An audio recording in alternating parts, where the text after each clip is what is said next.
कई बार network marketing में हम किसी व्यक्ति को अपना प्लान बताने जाते हैं तो वहाँ हमें कई प्रकार के लोग मिलते हैं।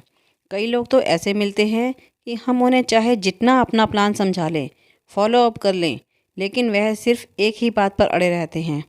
ऐसे लोगों के लिए और अपनी टीम को ऐसे लोगों के बारे में समझाने के लिए एक बहुत ही ज़बरदस्त शॉर्ट स्टोरी यहाँ पर बताने जा रहे हैं, जो आपको नेटवर्क मार्केटिंग में बहुत मदद करेगी।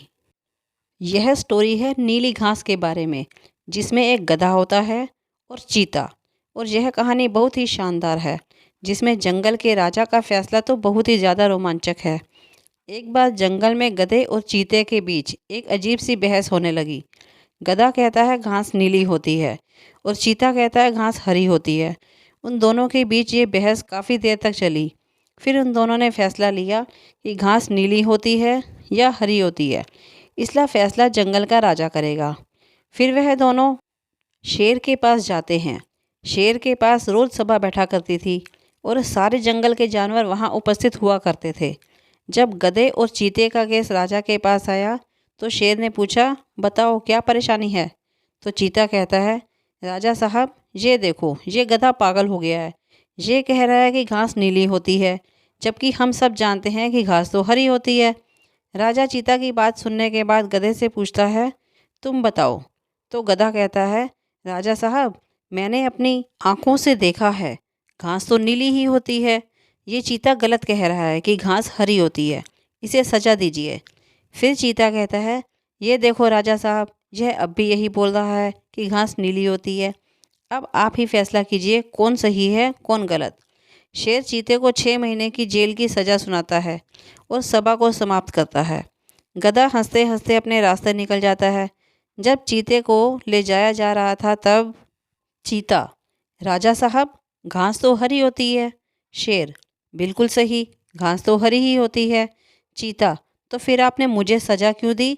शेर, तुम्हें सज़ा इस बात की नहीं मिली है कि घास नीली होती है या हरी, तुम्हें सज़ा इस बात की मिली है कि तुम्हारे जैसा बुद्धिमान जानवर भी एक गधे से बहस करके अपना कीमती समय बर्बाद कर रहा है। इस कहानी से हमें पता चलता है कि गधे के लिए हमेशा घास नीली ही रहेगी और ऐसे कई लोग आपको मिलेंगे जो बिल्कुल भी आपकी बात नहीं मानेंगे, आप चाहे कितना ही उन्हें समझा लें, क्योंकि वह पहले से ठान कर बैठे हैं।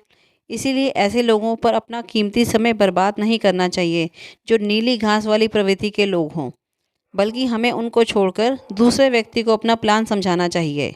कहानी की सीख, सबसे ज़्यादा ज़रूरी यह है कि कभी भी किसी मूर्ख व्यक्ति से बहस ना करें, क्योंकि ऐसे लोगों से बहस करके सिर्फ हमारा ही समय वेस्ट होगा।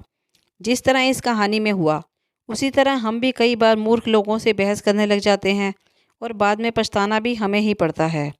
नेटवर्क मार्केटिंग बिजनेस में कई सारे लोग ऐसे मिलते हैं जिन्हें कोई जानकारी नहीं होती कि वह क्या बोल रहे हैं, लेकिन वह खुद को ही सही मानते हैं। ऐसे लोग आपको बहुत मिलेंगे, उनको पीछे छोड़कर आगे बढ़ना ज़्यादा सही होगा। हमारी ज़िंदगी में भी ऐसे ही लोग मिलते हैं जो अधूरा ज्ञान होने के बावजूद भी कभी खुद की गलती नहीं मानते, इसलिए उनके साथ अपना समय व्यर्थ न गंवाएं।